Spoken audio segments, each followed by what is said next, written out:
¿En qué consiste la pedagogía de la LEF, es decir, la manera en como ustedes enseñan? Mira, lo que nosotros pensamos es que la gran diferencia entre la educación del siglo XX y el XXI es que la educación del siglo XX tiene todo definido desde fuera del niño, es decir, la ley, el programa, los currículos, los contenidos, la evaluación, el horario escolar. Todo está definido por el ministerio, por los profesores, por los directores, y el niño no tiene nada que ver.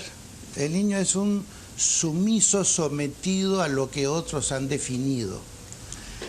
Y hoy en día lo que estamos viendo es que lo que uno espera de un ciudadano informado, competente, inteligente, es que sea una persona activa, con iniciativa, con capacidad de investigación, con capacidad de propuesta, con capacidad de trabajar en equipo, que sea innovador, que sea creativo. Y entonces uno se pregunta cómo eso se produce en una escuela que lo único que hace es pedirle al alumno que no hable, que no opine, que no se mueva y que solamente haga lo que otros dicen que tiene que hacer. Y entonces la educación que nosotros entendemos como una educación adecuada a estos tiempos es una educación en la cual tú pones al niño en el centro de todo el desarrollo del currículo, el horario, del plan del trabajo y demás. Y si bien es cierto, por supuesto, tú tienes que crear condiciones para que el currículo nacional esté presente en el quehacer, hay una dosis muy importante de trabajo por proyectos, trabajo interdisciplinario, trabajo donde el alumno aporta los temas que quiere investigar y eso se convierte en el tema a estudiar en la clase y no los que el profesor preparó anticipadamente sin tomar en cuenta para nada a los alumnos. ¿Qué cosa es trabajo por proyectos? El trabajo por proyectos quiere decir que los alumnos traen un tema de su interés. Por ejemplo, quieren saber por qué vuela un avión. Y entonces empiezan a investigar eso. Y empiezan a buscar dentro de lo que es, primero sus comparaciones más inmediatas, por qué vuelan las abejas, por ejemplo. Y se dan cuenta que las abejas aletean para volar y se sostienen en el aire con eso, y sin embargo el avión no aletea, porque las alas del avión no sirven para eso. Y entonces descubren de que, bueno, el avión, si se estuviera en el aire para volar necesita un motor, y entonces el motor le ayuda a avanzar. Pero ¿cómo se hace para que el avión no se caiga? Y entonces los alumnos tienen que entender que hay una fuerza de sustentación que permite que el avión no se caiga. ¿Y cómo se aprende eso? En un laboratorio de ciencias para niños de 6 años, en los cuales pones un ventilador que bota aire para arriba a presión y pones un papel y se dan cuenta que el papel no se cae porque es sostenido por el aire. Y por analogía, si tú tienes un objeto pesado pero que tiene una suficiente, digamos, sustentación en el aire, entonces no se va a caer y el motor lo va a empujar para adelante. Y un niño de 6 años puede entender perfectamente eso. En el interín aprendió una cantidad de cosas con respecto no solamente a la física, a la ciencia, a la matemática, al diseño, a la comparación con los animales y demás, sino que produjo lo que es tan importante, la capacidad de investigar, buscar información, averiguar, encontrarle sentido a las cosas, hacer preguntas y buscar cómo contestar a sus propias preguntas. En lugar de que todo viene preparado por afuera y el profesor le dice, no, ese es un tema para tercero y secundaria, no concierne a los niños 6 años, así que no voy a respetar tu interés. Y también el trabajo interdisciplinario que es tan interesante, por ejemplo, una pelota. Uno podría decir pelota, bueno, educación física, ¿no es cierto? Pero y la pregunta es, ¿por qué una pelota inflada rebota más que una que está desinflada? ¿Y por qué la pelota de fútbol es distinta que la de básquetbol? Y distinta a la de voleibol, y distinta a la de bowling, y distinta a la del tenis. ¿Y qué función cumple cada pelota en función del deporte o de la actividad que va a desarrollar el deportista? Y entonces estás incluyendo una cantidad de elementos de diseño, de matemática, de física, de ciencia, de estética también, que está relacionada con la actividad de tratar de entender por qué una pelota es como es, tiene el material que tiene y tiene la presión del aire que hace que rebote más o menos. Puedes hacer la analogía después con la llanta de un carro. ¿Por qué? ¿Qué pasa si una llanta de un carro la inflas demasiado? Entonces el carro te va a saltar.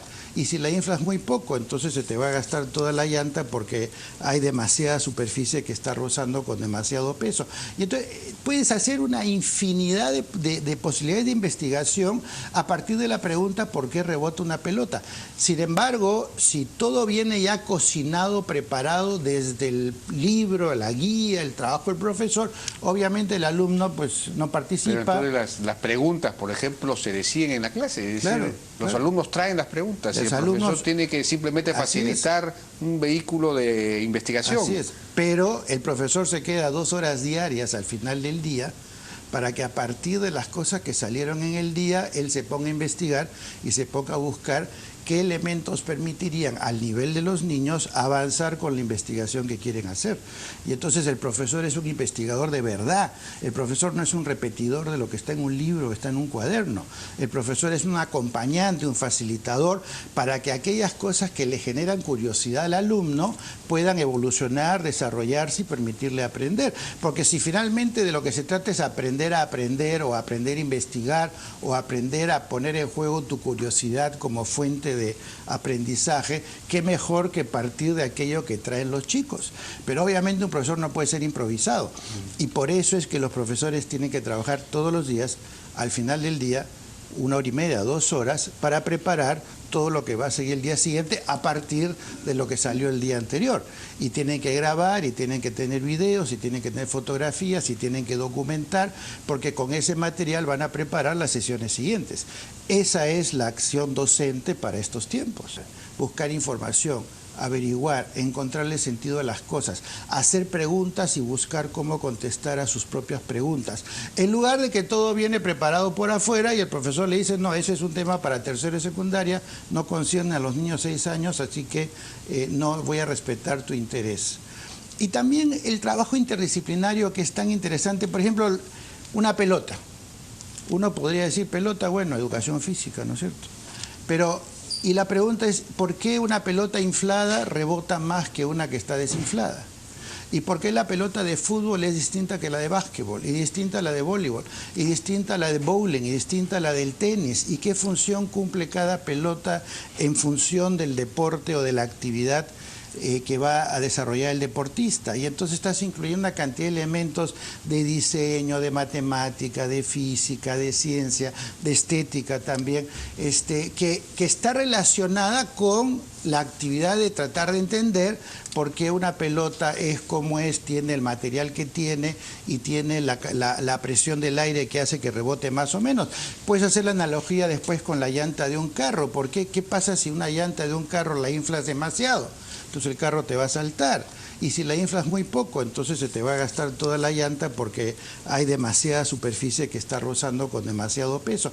Y entonces puedes hacer una infinidad de posibilidades de investigación a partir de la pregunta ¿por qué rebota una pelota? Sin embargo, si todo viene ya cocinado, preparado desde el libro, la guía, el trabajo del profesor, obviamente el alumno pues no participa. Pero entonces las preguntas, por ejemplo, se deciden en la clase. Es decir, Claro, los claro. alumnos traen las preguntas y el Los profesor alumnos- tiene que simplemente facilitar un vehículo de investigación. Así es, pero el profesor se queda 2 horas diarias al final del día para que a partir de las cosas que salieron en el día, él se ponga a investigar y se ponga a buscar qué elementos permitirían al nivel de los niños avanzar con la investigación que quieren hacer. Y entonces el profesor es un investigador de verdad. El profesor no es un repetidor de lo que está en un libro, que está en un cuaderno. El profesor es un acompañante, un facilitador para que aquellas cosas que le generan curiosidad al alumno puedan evolucionar, desarrollarse y permitirle aprender. Porque si finalmente de lo que se trata es aprender a aprender o aprender a investigar o aprender a poner en juego tu curiosidad como fuente de aprendizaje, qué mejor que partir de aquello que traen los chicos. Pero obviamente un profesor no puede ser improvisado y por eso es que los profesores tienen que trabajar todos los días, al final del día, 1 hora y media, 2 horas, para preparar todo lo que va a seguir el día siguiente a partir de lo que salió el día anterior. Y tienen que grabar, y tienen que tener videos, y tienen que tener fotografías, y tienen que documentar, porque con ese material van a preparar las sesiones siguientes. Esa es la acción docente para estos tiempos. Pero eso requiere un nivel, una calidad de maestros, digamos, difícil de obtener, ¿no? todos nuestros profesores son peruanos. Todos nuestros profesores, bueno, hay uno que otro extranjero, pero digo, el núcleo, incluyendo los socios del colegio, somos peruanos. Es decir, no hay ninguna razón para que no podamos, desde la perspectiva de los peruanos que existimos en el Perú, promover el desarrollo de planteamientos novedosos. ¿Por qué tiene que venir una cosa de afuera? Mis socias son peruanas, nuestros profesores creo que 90 y tantos % son peruanos, y lo que hemos hecho sí es armar un equipo, inspirarlos, de ahí viene el concepto de liderazgo que te decía antes, comprometerlos con un proyecto educativo con el que ellos están de acuerdo, porque si no están de acuerdo no funciona, y irlos capacitando, formando a lo largo del tiempo para que esta propuesta se pueda implementar.